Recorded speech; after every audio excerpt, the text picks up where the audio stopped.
రోమిలకు రాసిన పత్రిక 12వ అధ్యాయం 9వ వచనం మాత్రం చదువుతాను చూడండి.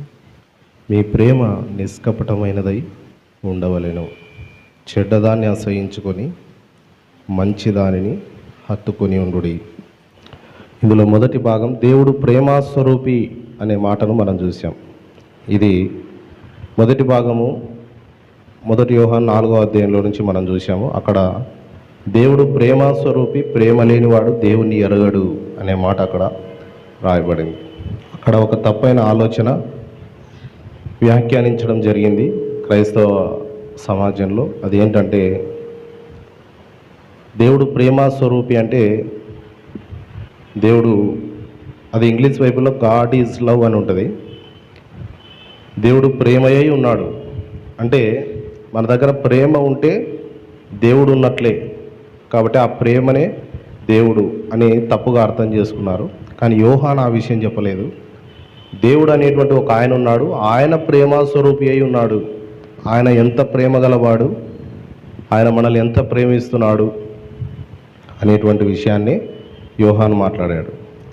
ఇది మొదటి భాగము, దేవుడు ప్రేమాస్వరూపి అనేది. రెండవ భాగం ఇక్కడ మీరు గమనించినట్లయితే రోమా పత్రిక 12వ అధ్యాయంలో మనం చదివినాము ఇందాక.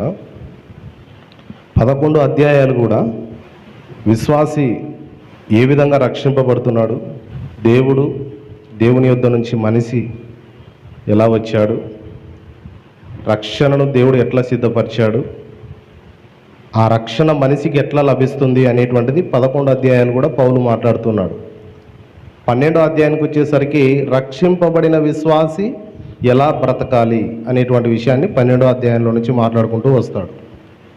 పౌలు పత్రికలు మీరు గమనించినట్లయితే చాలా చక్కగా ఒకదాని వెనకాల ఒకటి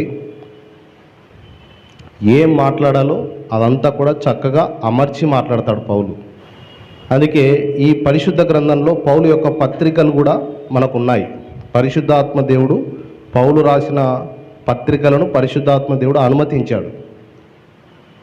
పరిశుద్ధాత్మని యొక్క ప్రేరేపణను బట్టి పౌలు ద్వారా దేవుడు అనేకమైన సంగతులు వివరణాత్మకంగా రాసి పత్రికల రూపంలో అది బైబిల్కి పొందుపరచడం జరిగింది. అయితే ఈరోజు ఎవరైనా ఒక వ్యక్తి నేను ఒక మంచి పుస్తకం రాశాను, అది బైబిల్లో అటాచ్ చేస్తే బాగుండు అని అనుకుంటే అది జరగదు. వాళ్ళు ఎంత మంచి పుస్తకం రాసినా, ఎంత మంచి పాటలు రాసినా అది నీది, అది బైబిల్కి అటాచ్ చేయడం జరగదు. కాబట్టి బైబిల్కి అటాచ్ చేయడం జరగదు కాబట్టి అందుకే వాళ్ళు ప్రత్యేకమైన బోధనలు, ప్రత్యేకమైన తప్పుడు బోధనలు, ప్రత్యేకమైన మార్గంలో వాళ్ళు తప్పుడు దోవ పట్టించడం అనేటువంటిది జరుగుతుంది. మీరు సరిగ్గా ఆలోచన చేస్తే ఇంతకు మించి పరిశుద్ధ గ్రంథంలో ఇంకా ఏ పుస్తకం అనుమతించబడదు. పౌలు కూడా అంటాడు, మేము చెప్పిన సువార్త కాకుండా దానికి మించి ఎవరైనా ఇక సువార్త చెప్తే వాడు శాపగ్రస్తుడవును గాక అని పౌలు మాట్లాడతాడు. అంటే ఇక్కడ పౌలు చెప్పినటువంటి మాటలు దేవుని ఆత్మ వలన ప్రేరేపించబడి రాయబడినటువంటి మాటలు అని మనం చూడవచ్చు. కాబట్టి ప్రియ దేవుని బిడ్డలారా, పరిశుద్ధ గ్రంథం బోధిస్తున్నటువంటి ఈ బోధనను మనము చాలా చక్కగా అర్థం చేసుకోవాలని పరిశుద్ధాత్మ దేవుడు కోరుకుంటున్నాడు. కాబట్టి 11 అధ్యాయాలు కూడా రక్షణ మనకు ఎలా లభిస్తుంది అనేటువంటిది, రక్షణ పొందిన తర్వాత ఒక విశ్వాసి ఎలా జీవించాలి అనేటువంటిదే 12వ అధ్యాయం నుంచి ప్రాక్టికల్ మాట్లాడుతున్నాడు పౌలు. ప్రాక్టికల్ విషయాలు మాట్లాడుతూ వస్తాడు.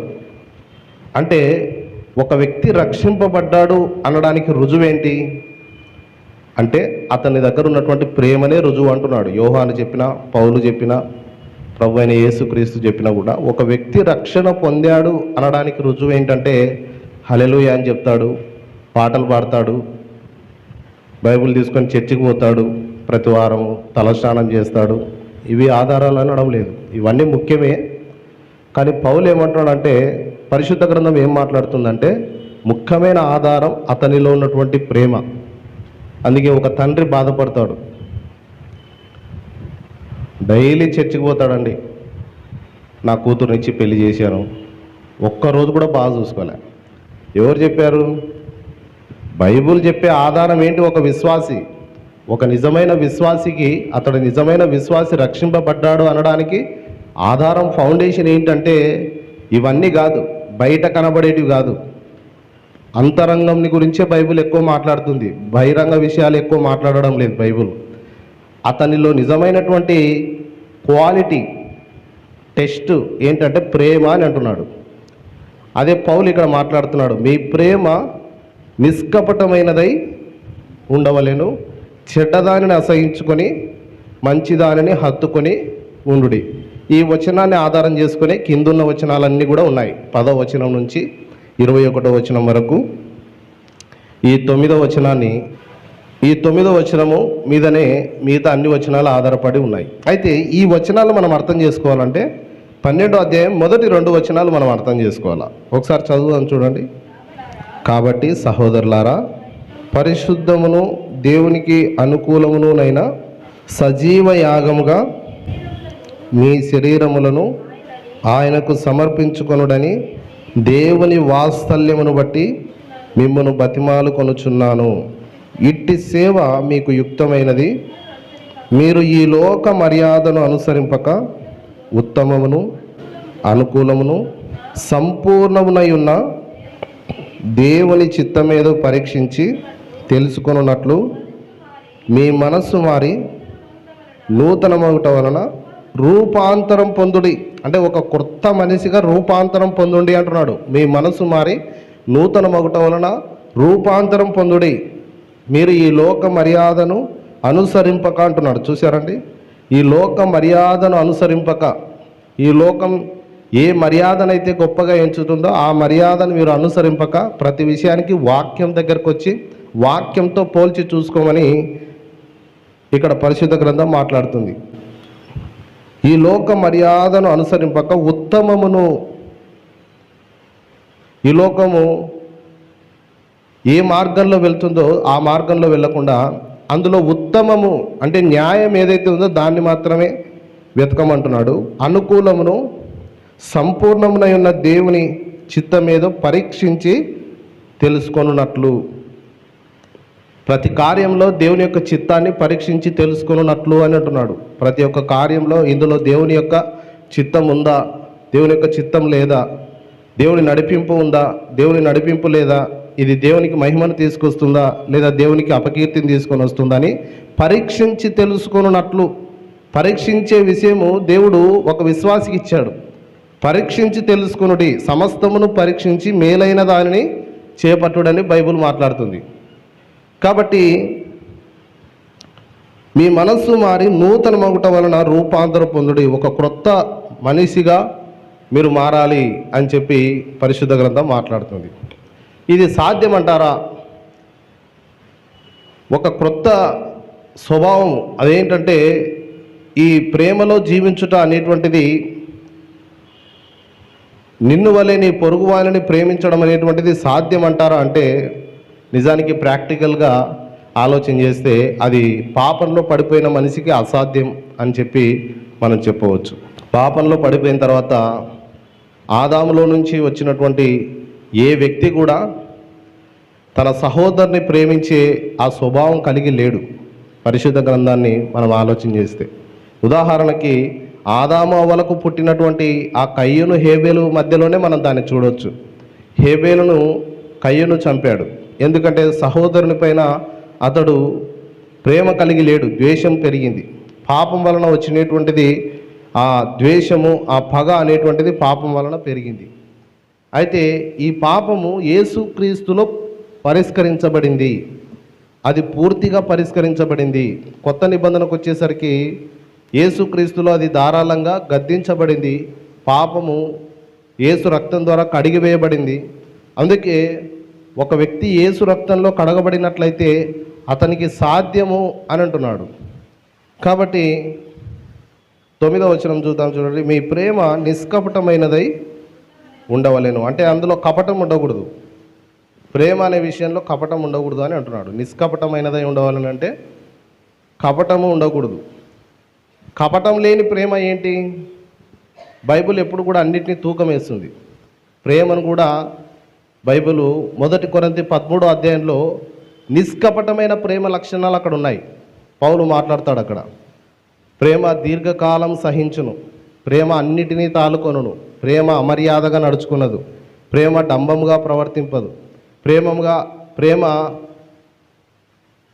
మస్తరపడదు కదండి. ప్రేమ శాశ్వత కాలం ఉండును అని అంటున్నాడు. అది అన్నిటినీ తాలుకొనును అని అంటున్నాడు. అది నిష్కపటమైన ప్రేమ యొక్క లక్షణాలు అవి. 1 కొరింథీ 13వ అధ్యాయంలో కపటమైన ప్రేమ, దానికి ఆపోజిట్గా ప్రవర్తించేదే కపటమైనటువంటి ప్రేమ. ఈ ప్రాక్టికల్ లైఫ్లోకి మనల్ని పరిశుద్ధ గ్రంథం నడిపిస్తుంది.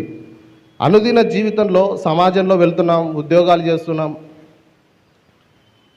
మోసకరమైన వ్యక్తులను కలవాల్సి వస్తుంది, పోకూడదు అనుకున్న చోటికి పోవాల్సి వస్తుంది, కలవకూడదు అనుకున్న మనుషులను కలవాల్సి వస్తుంది. ఇవన్నీ తప్పదంటారా? తప్పదు. అనుదిన జీవితంలో ఉద్యోగం చేయాలి, కార్యక్రమాలకు వెళ్ళాలి, తర్వాత అనేక మంది వ్యక్తులను కలవాలి, పలకరించాలి, మాట్లాడాలి. ఈ అనుదిన జీవితంలో, ఈ ప్రాక్టికల్ లైఫ్లో మనం ఒకరి పట్ల ఒకరు ఎలా ఉండాలి, ఒక విశ్వాసి ఎలా ఉండాలి. అందుకే పరిశుద్ధ గ్రంథం అవిశ్వాసికి ఎక్కువ బోధన చెప్పదు. అవిశ్వాసికి బోధన ఒకటే, యేసు నమ్ముకుంటే పాపాలు క్షమించబడతాయి, ఆయన లోకరక్షకుడు, అంతే. విశ్వాసికి ఎక్కువ పరిశుద్ధ గ్రంథం బోధిస్తూ ఉంది. కాబట్టి కపటమైన ప్రేమ కలిగి ఉండకూడదు, మీ ప్రేమ నిష్కపటమైనదై ఉండవలేను అంటున్నాడు మొదటిది. తర్వాత ఏమంటున్నాడు? చెడ్డదానిని అసహించుకొని మంచిదానిని హత్తుకొనుడి. చెడ్డ విషయాలను అసహించుకొని మంచి విషయాలను హత్తుకొని ఉండుడి అంటున్నాడు. ఈ 9వ వచనాన్ని ఆధారం చేసుకొని కింద ఉన్న వచనాలన్నీ మాట్లాడుతూ వస్తాడు. 10వ వచనం చదువుదాం చూడండి. సహోదర ప్రేమ విషయంలో ఒకని యందొకడు అనురాగం గలవారై, ఘనత విషయంలో ఒకరినొకడు గొప్పగా ఎంచుకొనుడి. సహోదర ప్రేమ విషయంలో ఒకరినొకడు అనురాగం గలవారై, ఘనత విషయంలో ఒకరినొకడు గొప్పగా ఎంచుకొనుడి అని అంటున్నాడు. ఒకరినొకరు గొప్పగా ఎంచుకొనుడి. నువ్వు చేయగలవు, నువ్వు సాధించగలవు, నీ వలన అవుతుంది, నువ్వు నిలబడగలవు అని చెప్పి గొప్పగా ఎంచుకునండి. ఒకరినొకరు ప్రోత్సహించుకునండి, అనురాగం గలవారిగా ఉండండి. బైబిల్ మాట్లాడుతుంది, సహోదరుల మధ్య ఐక్యత కలిగి ఉండుట ఎంత మనోహరము, ఎంత మేలు అని పరిశుద్ధ గ్రంథం మాట్లాడుతుంది. ప్రాబ్లం ఎప్పుడు వస్తుందంటే ఐక్యత లేనప్పుడే ప్రాబ్లం వస్తుంది. గమనించారండి? అది సంఘంలో కావచ్చు, సమాజంలో కావచ్చు, ఎక్కడైనా కావచ్చు. ఐక్యత అనేటువంటిది ఎప్పుడైతే ఉండదో, కుటుంబంలో కూడా ఐక్యత అనేటువంటిది ఎప్పుడైతే ఉండదో అప్పుడు ప్రాబ్లం మొదలవుతుంది. ఐక్యత ఎప్పుడైతే ఉంటుందో అది ఎంత మనోహరమని పరిశుద్ధ గ్రంథం మాట్లాడుతుంది. ఐక్యత. కాబట్టి సహోదరుల మధ్య ఐక్యత కలిగి ఉండాలి. ఎట్లా? ఒకరినొకడు అనురాగం గలవారై, అంటే ఆ ప్రేమ గలవారై, ఘనత విషయంలో ఒకరినొకడు గొప్పగా ఎంచుకోవాలి. ఒకరినొకరు గొప్పగా, ఒకరినొకరు మెచ్చుకోవడం, ఒకరినొకరు గొప్పగా ఎంచుకోవడం చేయమంటున్నాడు. 11వ వచనం చూస్తే, ఆసక్తి విషయంలో మాంద్యులు కాక ఆత్మయందు తీవ్రత గలవారై ప్రభువుని సేవించుడి. ఆసక్తి విషయంలో మాంద్యులు కాకూడదు. దేవుని యొక్క కార్యముల విషయంలో మనం ఆసక్తి కనబరచుటలో ఎప్పుడు కూడా మాంద్యులం కాకూడదు. ఆత్మయందు తీవ్రత గలవారై ప్రభువుని సేవించుడి అని అంటున్నాడు. ఆత్మ సంబంధమైన విషయాలలో తీవ్రత కలిగి ఉండాలి. అందుకే పరిశుద్ధ గ్రంథం మాట్లాడుతుంది, ప్రియుడా నీ ఆత్మ వర్ధిల్లుచున్న ప్రకారం నువ్వు అన్ని విషయాల్లో వర్ధిల్లుచు సౌఖ్యంగా ఉండవాలని ప్రార్థిస్తున్నాను. కానీ అన్ని విషయాల్లో వర్ధిల్లడము ఈ లోకం ముందుగా ఉంటుంది, అన్ని విషయాల్లో వర్ధిల్లడం. కానీ ఆత్మను నిర్లక్ష్య పెడతారు. ఆత్మను నిర్లక్ష్య పెడితే అది కృషించిపోతుంది. శరీరమునకు ఏ విధంగా అయితే ఆహారం ఇస్తామో ఆత్మకు కూడా ఆహారము అవసరం. శరీరానికి అనుదినం ఆహారం ఇస్తాం. ఆహారం లేకుంటే అది నడవలేదు, నిలబడలేదు, పని చేయలేదు, కూర్చోలేము, లేలేము. బలమైన ఆహారం తిన్నప్పుడే మనం అన్ని పనులు చక్కగా చేయగలుగుతాం. అలాగే ఆత్మయందు తీవ్రత కలిగి ఉండాలి. శారీరకంగా ఎట్లా తీవ్రత కలిగి ఉన్నామో శరీర విషయంలో తీవ్రత, ఎంత తీవ్రత అంటే పొద్దున్నే లేచి పరిగెత్తడం, వ్యాయామాలు ఇవన్నీ కూడా చేస్తున్నారు కదండి. అవన్నీ తప్పు కాదు. ఎందుకంటే శరీర రీతిగా తీవ్రత, ఆరోగ్యంగా ఉండాలా, బలంగా ఉండాలా అని చెప్పి శరీర విషయంలో ఎట్లయితే మీరు లక్ష్య పెడుతున్నారో ఆత్మ విషయాల్లో కూడా తీవ్రత గలవారై ఉండాలి. ఆత్మకు దేవుని యొక్క వాక్యమే ఆహారం. కాబట్టి ఆత్మ యందు తీవ్రత గలవారై ప్రభువుని సేవించండి. కాబట్టి ఇది ఒక ఆత్మ సంబంధమైన విషయం, ప్రభువుని సేవించడం అనేటువంటిది. 12వ వచనం, నిరీక్షణ గలవారై సంతోషించుచు శ్రమయందు ఓర్పు గలవారై ప్రార్థనయందు పట్టుదల కలిగి ఉండుడి. ప్రార్థనయందు పట్టుదల, నిరీక్షణ గలవారై సంతోషించుచు. చూశారండి, నిరీక్షణలో మనం సంతోషించుచు, శ్రమయందు ఓర్పు గలవారై ప్రార్థనల యందు పట్టుదల కలిగి ఉండాలి అని అంటున్నాడు. తర్వాత 13వ వచనంలో చూస్తే, పరిశుద్ధుల అవసరములలో పాలు పొందుచు శ్రద్ధగా ఆతిథ్యము ఇచ్చుచుండుడి, మిమ్మును హింసించు వారిని దీవించుడి, దీవించుడు కానీ శపించవద్దు. ఇదే ప్రభు చెప్పే మాటలు. ఇది చేయలేము అన్నటువంటి తీవ్రమైన విషయాలకు మనల్ని తీసుకొని పోతుంది. హింసించు వారిని ఎవరైనా దీవిస్తారా? మన చేయలేని విషయం ప్రభు చెప్తున్నాడా ఇక్కడ? హింసించు వారిని ఎవరు? ఈరోజు వాడి టైం వచ్చింది కాబట్టి ఓకే, రేపు వస్తుంది నా టైం, అప్పుడు చెప్తా అని అనుకునే పాలసీ ఉంది. కానీ హింసించు వారిని దీవించడం అనేటువంటిది సాధ్యమా? ఏ విధంగా పరిశుద్ధ గ్రంథం ప్రాక్టికల్లోకి తీసుకెళ్తుంది మనల్ని? ప్రాక్టికల్ జీవితంలోకి ఎలా తీసుకెళ్తుంది మనల్ని? మిమ్మల్ని హింసించు వారిని దీవించుడి, ఇది ఎవరికి సాధ్యమవుతుంది? మనల్ని హింసించే వారిని మనం ఎట్లా దీవిస్తాం? ఇది ఎట్లా సాధ్యమవుతుంది? పరిశుద్ధ గ్రంథం ప్రభు మాటలు కూడా మిమ్మల్ని హింసించు వారిని దీవించుడి అని ఇక్కడ బైబిల్ మాట్లాడుతుంది. మిమ్మల్ని హింసించు వారి కొరకు ప్రార్థన చేయుడి అని యేసుప్రభు అంటాడు. కీడుకు ప్రతి కీడు చేయొద్దు అని అంటాడు. కొన్ని విషయాలు విశ్వాసి యొక్క జీవితంలో ఎలా అది సాధ్యమవుతుంది? ఎలా సాధ్యమవుతుంది? పరిశుద్ధ గ్రంథం ఈ విషయాలు మాట్లాడుతుంది. ఇది సాధ్యమవుతుందా అని మనం ఒకసారి చూస్తే, మిమ్మల్ని హింసించు వారిని దీవించుడి, దీవించుడు కానీ శపించవద్దు. వాళ్ళు హింసించారు, దీవించుడు కానీ శపించవద్దు. వాళ్ళు నిన్ను హింసించినప్పుడు వాళ్ళని దీవించమంటుంది, దీవించుడు కానీ శపించవద్దు అని పరిశుద్ధ గ్రంథం మాట్లాడుతుంది. కొంతమంది శాపవచనాలు మాట్లాడుతుంటారు, దానికి మనం అదిరిపడుతుంటాం. ఎవరైనా శాపవచనాలు మన మీద మాట్లాడితే, నీకు ఎట్లా మాట్లాడితే పోయి అట్లా అలాంటి శాపవచనాలు మాట్లాడితే అదే జరుగుతుందేమో అని అట్లే కూర్చుంటారు. శాపవచనాలు ఇతర వ్యక్తులు మాట్లాడితే ఆ శాపవచనాలు మన మీద ఫలిస్తాయేమో అని చెప్పి ఒక మూఢనమ్మకం. అది వేరే వ్యక్తి మాట్లాడిన శాపవచనాలు మన మీద ఫలించవు. జాగ్రత్తగా గమనించండి. ఒక వ్యక్తి శాపవచనాలు, అనవసరమైన మాటలు ఎదుటి వ్యక్తి మన మీద మాట్లాడినప్పుడు అది మన జీవితంలో ఫలించదు. మనం తిరగ మాట్లాడతామే మన నోరు తెరిచి, అది మన జీవితంలో ఫలిస్తుంది. అదే ఇక్కడ లాజిక్. పౌలు చెప్తున్నటువంటి విషయం ఏంటంటే, మిమ్మల్ని హింసించు వారిని దీవించుడి, దీవించుడు కానీ శపించవద్దు. అంటే నీ నోటి నుండి ఏ వచనములైతే వస్తాయో అదే నీ జీవితంలో జరుగుతుంది. కానీ ఎదుటి వ్యక్తి నోట్లో నుంచి వచ్చినది నీ మీద ప్రభావం చూపదు. కానీ ఎదుటి వారి నోటి నుండి వచ్చిన మాటలు మన మీద ప్రభావం చూపుతాయేమని చెప్పి చాలామంది భయపడుతుంటారు. నేను చెప్తున్నాను, వాళ్ళు ఎన్ని మాట్లాడినా మన మీద 1% కూడా ప్రభావం చూపవు. దాన్ని తిరగ మనం ఏదైతే మళ్ళీ దాన్ని అట్లా జరుగుతుందేమని భయపడి దాన్నే ఒప్పుకొని దాంట్లోనే కూర్చొని భయపడుతున్నామే, అదే మన జీవితంలో జరుగుతుంది. యోబు చూడండి, నేను ఏదైతే భయపడుతున్నా అదే నాకు జరిగింది అంటాడు. నేను రోజు దేని గురించి అయితే భయపడుకుంటూ కూర్చున్నానో అదే నాకు జరిగింది అని అంటాడు.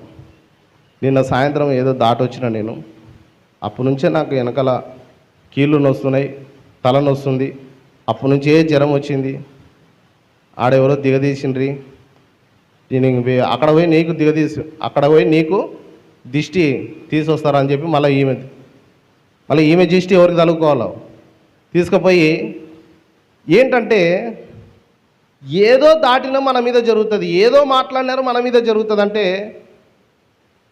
పరిశుద్ధ గ్రంథం దాన్ని అంగీకరించదు. ఒక విశ్వాసిగా నీ ప్రాక్టికల్ లైఫ్ జీవితంలో నువ్వు దాన్ని అనుమతించవద్దు. అది నీకు జరగదు. ఎవరికైనా జరగవచ్చు కానీ అది నీకు జరగదు. ఏదైనా పిల్లి ఎదురైనా కొంచెం కూర్చోవాలి. ఒరే మన సక్సెస్ పిల్లి ఆపుతుంది అనేది నాకు అప్పటి నుంచే ఆలోచన. మనం అవసరం పోతున్నాము, 10 నిమిషాలే టైం ఉంది, పోతుంటే పిల్లి ఎదురు వచ్చింది, కొంచెంసేపు కూర్చోవాలా. ఇదెక్కడ విషయం? కూర్చోవడం కుదరదు, టైం లేదు. చర్చికి మొదటి ఆరాధన 7:30కి కదండి, పిల్లి ఎదురైంది. ఇప్పుడు ఎంతసేపు కూర్చోవాలా చెప్పండి? ఆరాధనకు పోవాలన్నా, వాక్యం వినాలన్నా, బల్ల తీసుకోవాలన్నా, ఇవల్ల వద్దు, పిల్లి ఎదురైంది, కూర్చోవాలా. అదొక మూఢనమ్మకం. నేను చెప్తున్నాను, ఒకవేళ మీరు చెప్పిందే నిజమైతే, పిల్లి ఎదురైతే ఏదో కీడు జరుగుతుంది, లేకపోతే ఏదో ఎదురైతే కీడు జరుగుతుంది అని మీరు చెప్పిందే నిజమైతే నేను అనుకొని పోతాను. అది ఎదురైనప్పుడు, ఎందుకంటే పెద్దవాళ్ళు అదే మాట్లాడి అందరి మనసులో అది పాతుకుపోయింది. ఒకవేళ అదే నిజమైతే అది ఎదురైనా సరే నేను దాటిపోయి ఏమంటానంటే, ప్రభువా నీకు స్తోత్రం అని చెప్పి ముందుకు దాటిపోవడమే, అంతే. ప్రభువా నీకే స్తోత్రం, అంతా నీ చిత్తం అని చెప్పి ముందరకు దాటిపోవడం. ఏ అపాయం సంభవించదు. ఉన్న ఆలోచన అంతా ఎక్కడుందంటే అది మన మనసులో ఉంది. అందుకే పరిశుద్ధ గ్రంథం ఏం మాట్లాడుతుంది? మీ మనసు మారి నూతన మగుట వలన రూపాంతరం చెందుడి, కొత్త మనసులుగా మారండి. ఆ అవిశ్వాసంలో, అపనమ్మకంలో, మూఢనమ్మకాల్లో కూర్చోకుండా మీ మనసు మారి దేవుని చిత్తం ఏదో పరీక్షించి తెలుసుకున్నట్లు పూర్తిగా రూపాంతరం చెందండి. వాక్యం దగ్గరికి రండి, వాక్యానికి అనుకూలంగా మీ మనసును మార్చుకోనండి అని చెప్పి పరిశుద్ధ గ్రంథం మనతో స్పష్టంగా మాట్లాడుతుంది.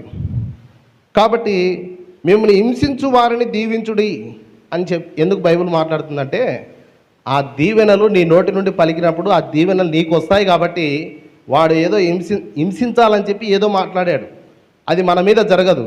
వాడు హింస మాటలు మాట్లాడాడని మనం తిరగా హింస మాటలు మాట్లాడితే మన మీదికి రావాల్సిన దీవెన రాదు అంటున్నాడు.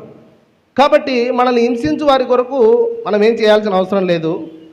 మనం వాళ్ళని దీవిస్తే ఆ దీవెన మనకి లభిస్తుంది. దీవించుడు కానీ శపించవద్దు. ఎందుకంటే మన నోటి నుండి ఏదైతే వస్తుందో అదే మన జీవితంలో జరుగుతుంది. అదే ఇక్కడ దాని అర్థం. కాబట్టి 15వ వచనం చూద్దాం, చూడండి.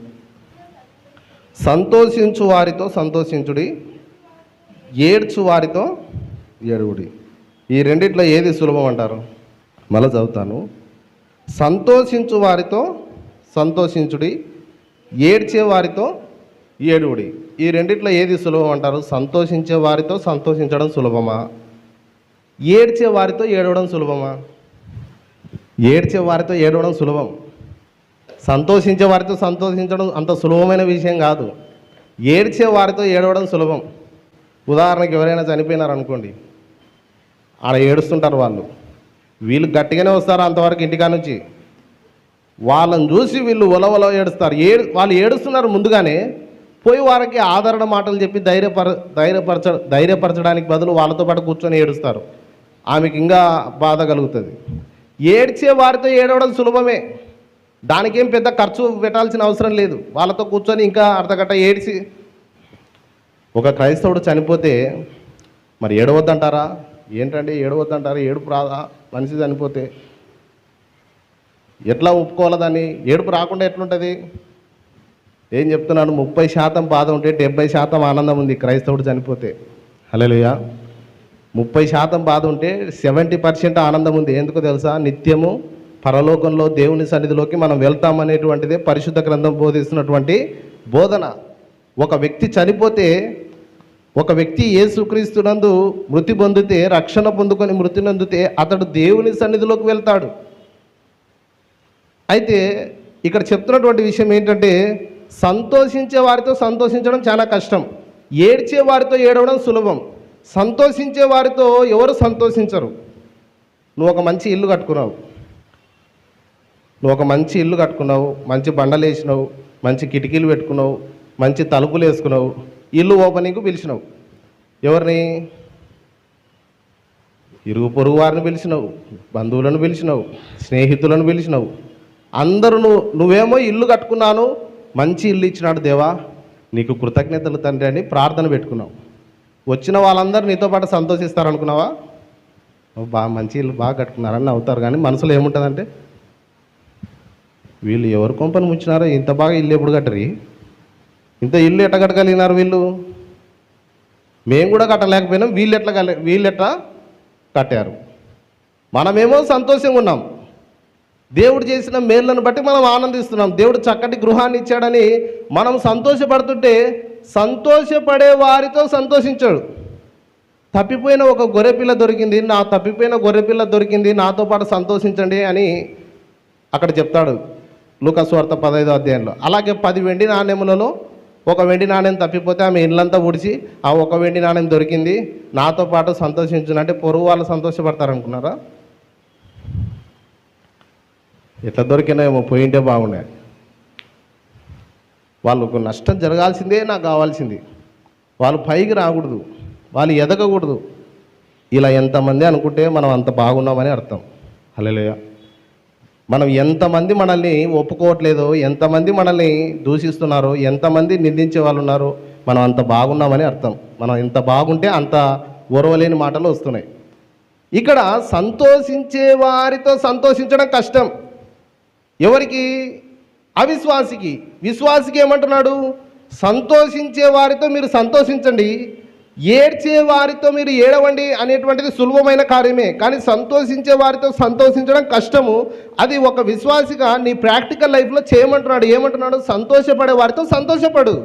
ఎందుకంటే ఇప్పుడు అదే విశ్వాసి కోణం. ఇంతవరకు అవిశ్వాసి చెప్పాను. ఏంటి అవిశ్వాసి ఏమంటాడంటే, వీళ్ళు ఎట్లా ఇల్లు కట్టారో, వీళ్ళు ఎట్లా బైక్ కొనరో, వీళ్ళు ఎట్లా కారు కొనరో, వీళ్ళు ఎట్లా మంచి బట్టలు కొనుక్కుంటారో, వీళ్ళు ఎట్లా మంచి ఇల్లు కట్టిరో అని చెప్పి అసూయపడుతుంటారు లోపల.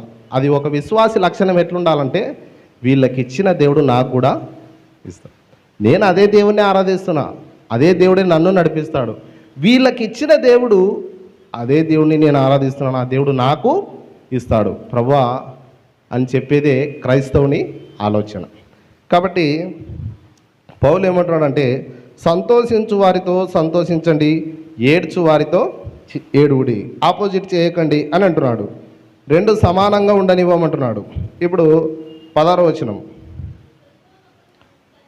ఒకనితో ఒకడు మనసు కలిగి ఉండుడి, హెచ్చు వాటి యందు మనసుంచక తక్కువ వాటి యందు ఆసక్తులై ఉండుడి, మీకు మీరే బుద్ధిమంతులమని అనుకొనవద్దు. ఒక విశ్వాసి నాకు నేనే బుద్ధిమంతునని ఎప్పుడు అనుకోకూడదు. మనం నేర్చుకోవలసినవి చాలా ఉంటాయి. మనకు మనమే బుద్ధిమంతులం అనుకోకూడదంట ఎప్పుడు కూడా. ఒక విశ్వాసి నాకు అన్నీ తెలుసు అని అనకూడదు. నాకు మొత్తం తెలుసు. అది ఒక హాస్యాస్పదంగా ఉంటుంది. కొంతమంది ఎట్లుంటారు తెలుసండి, మనం చెప్పేది ఇంకా పూర్తిగా వినరు, మనం ఏం చెప్తున్నాము అనేటువంటిది పూర్తిగా వినరు, ఇంకా మొత్తం అర్థమైంది పో అంటారు. ఏం అర్థం కాలే, ఇంకా మనం చెప్పే విషయాన్ని ఇంకా పూర్తిగా విని దాన్ని అర్థం చేసుకోవడమే అది బుద్ధిమంతుని లక్షణం. బుద్ధిమంతుని లక్షణం ఏంటంటే విని అర్థం చేసుకోవడం. ఇంట్లో చూసారండి, విని అర్థం చేసుకోరు. భార్యాభర్తల మధ్యలో గొడవలు ఎందుకంటే ఫస్ట్ విని అర్థం చేసుకోరు. భర్త ఏం చెప్తున్నాడు అనేది వినాలా ఫస్ట్, తర్వాత భార్య ఏం చెప్తుంది అనేది వినాలా. కొంతమంది ఇందులో ఆపోజిట్ గొడవ పడుతుంటారు. బైబిల్లో నువ్వు సరిగా చదువుతలేవు. బైబిల్ ఏం చెప్తుంది? భార్యలారా మీ భర్తలకు లోబడి ఉండుడి. వాళ్ళు నువ్వెందుకు లోబడతలేవు? దాని వెనకాలే అందుకే పౌలు ఇంకో మాట అంటాడు, మీ భార్యలను ప్రేమించండి, సంఘముని ఎట్లా ప్రేమించాడో యేసు ప్రభు అట్లా ప్రేమించండి అని అంటాడు.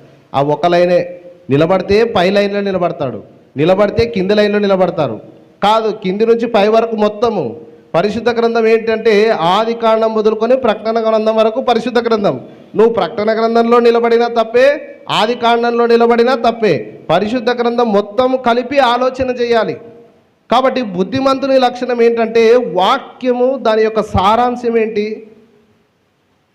దాన్ని ఎలా అనువదించుకోవాలి అని చెప్పి బుద్ధిమంతుని లక్షణం వింటాడు, ఒక నిమిషం ఆగి వింటాడు, విని దాని ప్రకారంగా నడుచుకుంటాడు. ఇది మన అనుదిన జీవితంలో చేయమంటాడు. తర్వాత 17వ వచనం, కీడుకు ప్రతి కీడెవనికిని చేయవద్దు, మనుషులందరి దృష్టికి యోగ్యమైన వాటిని గురించి ఆలోచన కలిగి ఉండుడి. మరలా ఇంకో విషయాన్ని బాదుతున్నాడు. వచ్చి కిందికి వచ్చే కొద్దీ బరువు పెంచుతున్నాడు. మళ్ళీ ఇంకో బరువు ఏం పెడుతున్నాడు విశ్వాసికి, కీడుకు ప్రతి కీడు చేయవద్దు. ఎవరైనా కీడు చేశారనుకోండి, వాళ్ళకు ప్రతి కీడు చేయొద్దు అంటున్నాడు. ఇది ఎట్లా సాధ్యం?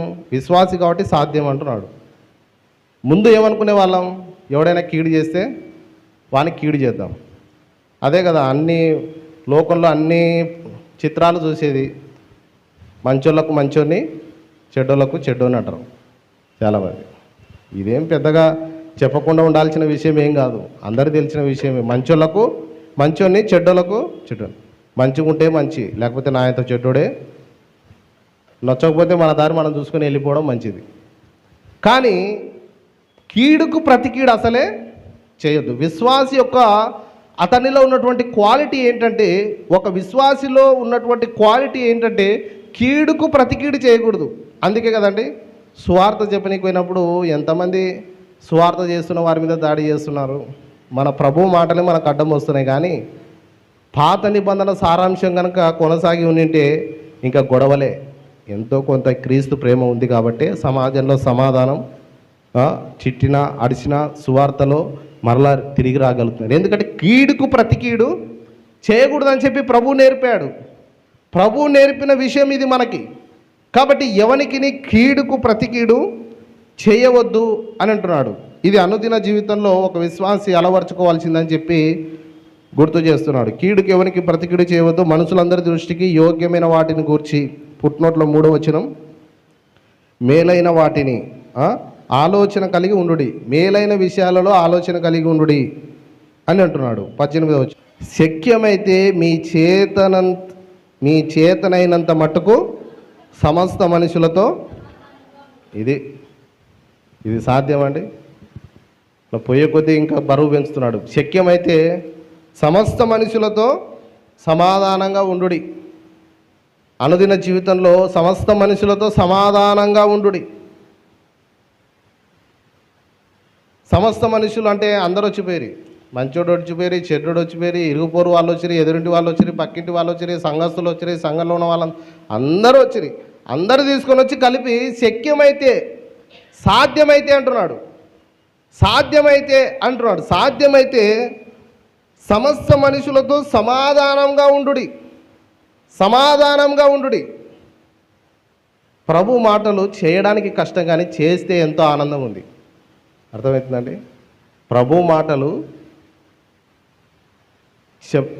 చేయడానికి కష్టంగా అనిపిస్తుంది, కానీ చేస్తే ఎంతో సమాధానం కలుగుతుంది, ఆనందం కలుగుతుంది. అందుకే ఒక ఉదాహరణ చెప్పాను.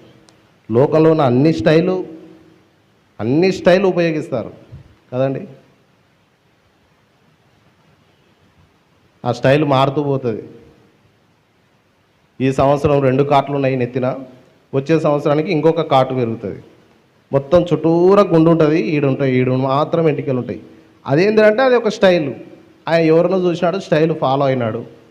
బట్టలు చినిగిపోయిన బట్టలు ఒక స్టైల్. ఇప్పుడు ఇవన్నీ స్టైలు ఎక్కడి నుంచి వచ్చింది స్టైల్ అంటే, ఏదో చూసినాడు ఆయన, ఏదో చూసి ఆ స్టైల్ అనుమతించుకున్నాడు. బైబిల్ ఏమంటుందంటే, అన్ని స్టైలు లోకంలో ప్రయత్నం చేస్తున్నావు. ఆ స్టైల్ ప్రయత్నం చేస్తేవి, ఈయన స్టైల్ ప్రయత్నం చేస్తేవి, ఆయన కిరాపు ప్రయత్నం చేస్తేవి, అన్నీ ప్రయత్నం చేస్తున్నావు. కానీ ఒక స్టైల్ ప్రయత్నం చేయి. యేసుక్రీస్తు యొక్క స్టైల్ ఏంటంటే ప్రేమ స్టైల్. అది అందరినీ ప్రేమించే స్టైల్. ఒక్కసారి ఈ స్టైల్ ప్రయత్నం చేయి, నీ జీవితంలో సమాధానం కలుగుతుంది, నీ జీవితంలో నెమ్మది కలుగుతుంది అని అంటున్నాడు కదండి. కాబట్టి శక్యమైతే అందరితో సమాధానంగా ఉండడానికి ప్రయత్నం చేయి. ఒక విశ్వాసి కాబట్టి నీకు మాత్రమే చెప్పగలుగుతాడు, వేరే వాళ్ళకి చెప్పలేడు. అందుకే శక్యమైతే సమస్త మనుషులతో సమాధానంగా ఉండు అంటున్నాడు. 19వ వచనము, ప్రియులారా మీకు మీరే పగ తీర్చుకొనక దేవుని ఉగ్రతకు చోటీయుడి. చూశారండి ప్రియులారా, మీకు మీరే పగ తీర్చుకున్నదండి. వాడు నా మీద ఇట్లా చేసినాడు, నేను వాని మీద ఇట్లా చేస్తాను, అట్లా చేయడము మీకు మీరే పగ తీర్చుకుంటున్నారు. దేవుని ఉగ్రతకు చోటీయడి. అబ్రహాంతో దేవుడు ఏమన్నాడు? నిన్ను దూషించు వారిని నేను శపించదని అన్నాడు. వాడు కేవలం నిన్ను దూషించాడు, కానీ నేనేం చేస్తావా దాని వెనకాల దానికి శపిస్తాను నేను అని అన్నాడు. కాబట్టి మీకు మీరే పగ తీర్చుకునుడి, దేవుని ఉగ్రతకు చోటీయుడి. దేవునికి అవకాశం ఏంటి? ఎవరైనా అన్యాయం చేశారనుకో మన ఎడల, ప్రభా ఇది నీకు అప్పచెప్తున్నానని చెప్పండి, దేవుని ఉగ్రతకు చోటు ఇవ్వండి, దేవుడు చూసుకుంటాడు. కానీ మనకు మనమే పగ తీర్చుకున్నాం అనుకో, ఇంకా దేవుడు చొరవ తీసుకోడు, మనం సమస్య పెంచుకుంటాం. దేవుడు చొరవ తీసుకోవాలంటే ప్రభా ఈ విషయంలో జోక్యం చేసుకొని చెప్పాలా. అదే ప్రాక్టికల్ లైఫ్లో మనము అనుసరించాలని చెప్పి ఇక్కడ పరిశుద్ధ గ్రంథం మాట్లాడుతుంది. ప్రియులారా అని చెప్తున్నాడు. పౌలు మాట్లాడిన ప్రతిసారి కూడా మీరు ఆలోచన చేయండి, సహోదరులారా, ప్రియులారా, పరిశుద్ధమైన దేవుని సంగమా, ఇట్లే మాట్లాడతాడు. ప్రియులారా, మీకు మీరే పగ తీర్చుకొనక దేవుని ఉగ్రతకు చోటీయుడి. పగ తీర్చుట నా పని, నేనే ప్రతిఫలం నిత్తునని ప్రభువు చెప్పుచున్నాడని వ్రాయబడి ఉన్నది. చాలా అండి. ఎవరైనా అన్యాయంగా నడుచుకున్నట్లయితే ఏం అవసరం లేదు, ప్రభు ఇది నీకు అప్పచెప్తున్నానని చెప్పండి, మనం తిరగ పగ తీర్చుకోవాల్సిన అవసరం లేదు. నేను చొరవ చేసుకుంటానంటున్నాడు. కాబట్టి మనం చొరవ చేసుకుంటే అవుతుందో కాదో, కానీ దేవుడు చొరవ చేసుకుంటే ఖచ్చితంగా అవుతుంది. కాబట్టి నాకు అవకాశం ఇవ్వంటున్నాం, కానీ దేవునికి అవకాశం ఇవ్వలేం, మనమే అవకాశం తీసుకుంటున్నాం. దేవునికి అవకాశం ఇవ్వాలా, అన్యాయస్తుని పైన దేవునికి అవకాశం ఇవ్వాలా కదా. పగ తీర్చుట ఎవరి పని? నా పని. పగ తీర్చుకోవడం మీ పని కాదు, అది నా పని అని అంటున్నాడు. కాబట్టి దేవుని పని దేవుని చేయనియాల. దేవుని పని దేవుని చేయనిచ్చినాడు అనుకోండి, మన పని సజావుగా ముందుకు సాగుతుంది. నేనే ప్రతిఫలం నిత్తును అని ప్రభువు చెప్పుచున్నాడని వ్రాయబడి ఉన్నది 20వ వచనం. కాబట్టి నీ శత్రువు ఆకలి కొని ఉంటే అతనికి భోజనం పెట్టుము, దప్పికొని ఉంటే దాహమిమ్ము. అలాగు చేయుట వలన అతని తల మీద నిప్పులు కుప్పగా పోయిదువు. ఇదేంటి? ఇంకొకటి బరువు పెరిగింది. ఇంకో బరువు ఏంటి? నీ శత్రువు ఆకలికొని ఉంటే వానికి భోజనము. వాడు చచ్చిపోతే వానికి గొంతులో నీళ్ళు కూడా పోయాను, వాడు అంత దుర్మార్గుడు, వాడిని అసలు పలకరేయకూడదు. వాడిని అట్లా సెట్ చేసుకున్నాం. ఆ సెట్ పక్కన పెట్టు, ఇంకో సెట్ ఉంది నీకు. పరిశుద్ధ గ్రంథం అనే సెట్లోకి స్టిక్గా అంటున్నాడు, ఇక్కడ స్టిక్గా అంటున్నాడు. ఏమంటున్నాడు చూడండి, నీ శత్రువు ఆకలిగా ఉంటే వానికి భోజనం పెట్టుము అని అంటున్నాడు. ఏంటి ఇందులో ఇది సాధ్యమంటారా? శత్రువు ఆకలి ఉంటే వానికి భోజనం.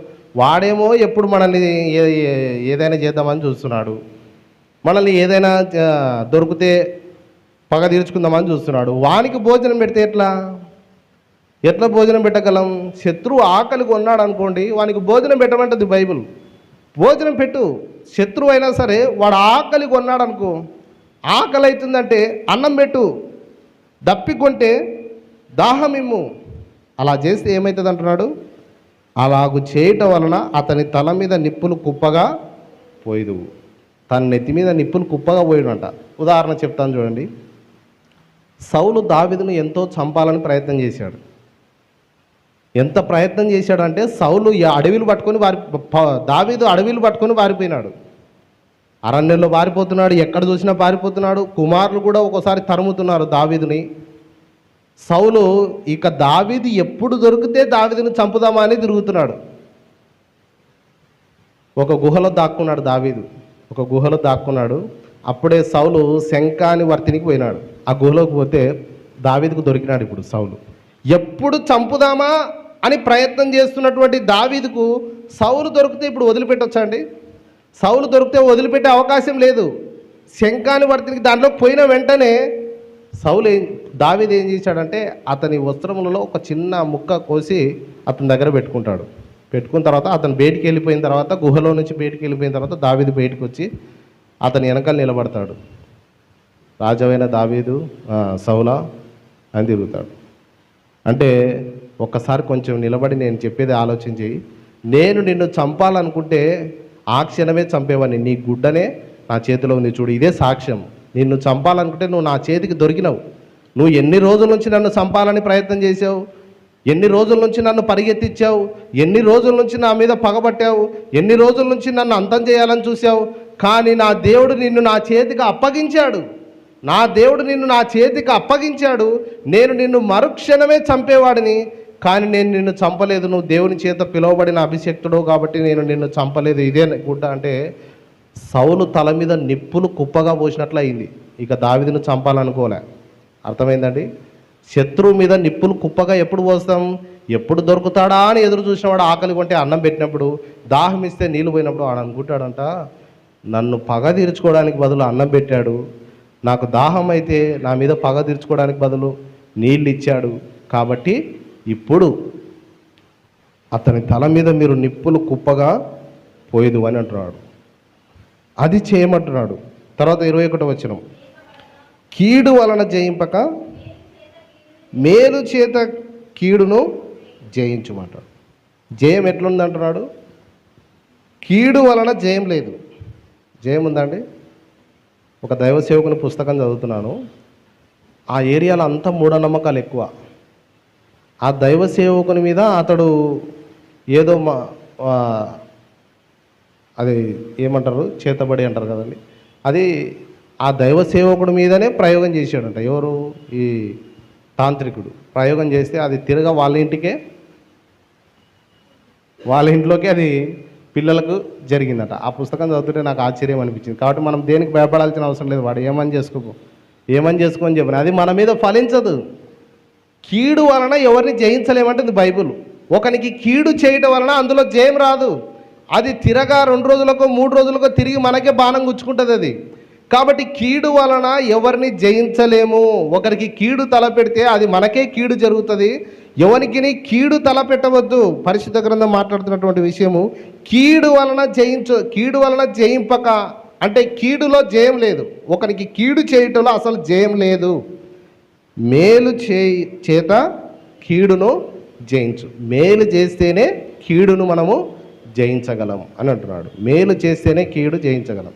ఇది సమాజంలో బయటికి వెళ్తే ఎవరి దగ్గర జరగదు. ఎక్కడ జరుగుతుంది అంటే ఒక విశ్వాసి దగ్గర జరగాలి అంటుంది బైబిల్.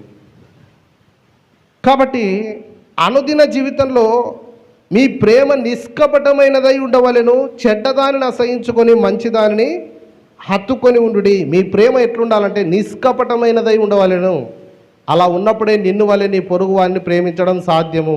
ఈ వచనాన్ని ఆధారం చేసుకునే ఇక్కడ మాట్లాడుతున్నాడు పౌలు. నిన్ను వలె నీ పొరుగు వారిని ప్రేమించు. మొదట నీ కుటుంబంలో నీ పిల్లల్ని, నీ కుటుంబాన్ని ప్రేమించు. నీ ప్రేమ నిష్కపటమైనదిగా ఉండాలి. కుటుంబంలో నీ భార్య పట్ల చూపించే ప్రేమ ఎట్లుండాలి? నిష్కపటమైనదై ఉండాలి. భర్త పట్ల, పిల్లల పట్ల చూపించే ప్రేమ నిష్కపటమైనదై ఉండాలి. అప్పుడు పొరుగు వారిని ప్రేమించడానికి ప్రయత్నం చేయి అని చెప్తూ ఏమంటుందంటే, నిన్ను ఎట్లా ప్రేమించుకున్నావో అట్లే పొరుగు వారిని కూడా ప్రేమించు అని చెప్తుంది. చెడ్డదానిని అసహించుకొని మంచిదానిని హత్తుకొనుడి. అందులో చెడు ఉందా? దాన్ని అసహించుకొనండి. అది వద్దు, దేవుని చిత్తం కాదు. అది మంచి విషయం ఉందా? దాన్ని హత్తుకొని ఉండుడి. అది దేవుని చిత్తము అని ఇక్కడ పౌలు మాట్లాడుతున్నాడు. కాబట్టి పౌలు కూడా చెప్తున్నటువంటి విషయం ఏంటంటే 8వ వచనం, 13వ అధ్యాయం 8వ వచనం ఒకసారి చదువుదాం చూడండి. ఆ వచనం చదివి ప్రార్థన చేసుకుందాం. రోమా 13:8, ఒకరినొకడు ప్రేమించడం విషయంలో తప్ప మరి ఏమీ ఎవనికిని అచ్చి ఉండవద్దు. పొరుగువానిని ప్రేమించువాడే ధర్మశాస్త్రము నెరవేర్చినవాడు. ఒకరినొకడు ప్రేమించే విషయంలో మాత్రమే అప్పు కలిగి ఉండండి. మరి ఏ విషయంలో అప్పు పెట్టుకోవద్దండి అని అంటున్నాడు. ఆ 8వ వచనం పైనే చివరి లైన్ ఏముంది? అందరికీ వారి వారి రుణములను తీర్చుడి. ఎవరికైనా రుణం ఉంటే వారి రుణం తీర్చాలా, వాళ్ళకి కట్టాలా. ఎవరి రుణాలు వారికి తీర్చాలి. ఆ రుణం మనం పెట్టుకోకూడదు. ఒక విశ్వాసిగా అసలే పెట్టుకోకూడదు. అప్పు చేశాడండి, అప్పు కట్టడు కానీ రోజు చర్చికి పోతాడు అంటారు. అది దేవునికి అవమానం తీసుకొని వస్తుంది. అప్పు కట్టడు కానీ ఎప్పుడు చూసినా ఇంటికి తాళం వేసింటాడు, ఏమన్నా అడిగితే ఇంటి పక్కల చర్చికి పోయినాడు అంటారు. అది దేవునికి అవమానం తీసుకొని వస్తుంది. బైబిల్ ఏం మాట్లాడుతుంది? ఎవరి రుణం వారికి తీర్చండి. ఏ రుణం పెట్టుకోవద్దు. ఒక రుణం మాత్రం పెట్టుకో. ఏంటి ఆ రుణం? ప్రేమ అనే రుణం మాత్రం పెట్టుకో. అది అనుదినం కనబరచాల్సింది. అది జీవితాంతము కట్టలేని రుణం. అన్ని రుణాలు కట్టొచ్చు, మన జీవితంలో అన్ని రుణాలు కట్టొచ్చు, ఎవరికైనా అప్పు ఉంటే కట్టొచ్చు, ఏదైనా ఇంటి అప్పు ఉంటే కట్టొచ్చు, స్థలం అప్పు ఉంటే కట్టొచ్చు, అన్ని అప్పులు కట్టొచ్చు. కానీ ఒక అప్పు కట్టలేమంటున్నాడు. ఒక అప్పు మాత్రము అట్లే పెట్టుకోనండి. ఏంటది? ప్రేమ అనే అప్పు మాత్రం అట్లే పెట్టుకోనండి. అది ప్రేమ ఈ రోజు కనపరచాలా, రేపు కనపరచాలా, ఎల్లుండి కనపరచాలా, రోజు నేనే చూపించాలా, వాళ్ళు నా మీద ప్రేమ చూపించొద్దా అని అనుకోవడానికి వీలు లేదు. ఈరోజు నేను ప్రేమించినా రేపు వాళ్ళు నన్ను ప్రేమించాలా అనడానికి వీలు లేదు. కుటుంబంలోనైనా సరే, సమాజంలోనైనా సరే మనం ప్రేమ అనే విషయంలో అప్పున్నాం. కుటుంబానికి అప్పున్నాం, పిల్లలకు అప్పున్నాం, భార్యకు అప్పున్నాం, భర్తకు అప్పున్నాం, సమాజానికి అప్పున్నాం. ఏంటి? ప్రేమ కనపరచుటకు మనం అప్పు కలిగి ఉన్నాం. ఈ అప్పు తీర్చుకుంటున్నాడు. ఈ అప్పు ఎప్పుడు తీరుతుంది? మనం చనిపోయే వరకు ఈ అప్పు మనం కలిగి ఉండాలి అని చెప్తున్నాడు. కాబట్టి ఒకరినొకడు ప్రేమించిన విషయంలో తప్ప మరి ఏమీ ఎవనికి అచ్చి ఉండవద్దు. పొరుగువానిని ప్రేమించువాడే ధర్మశాస్త్రమును నెరవేర్చినవాడని పరిశుద్ధ గ్రంథం మాట్లాడుతుంది.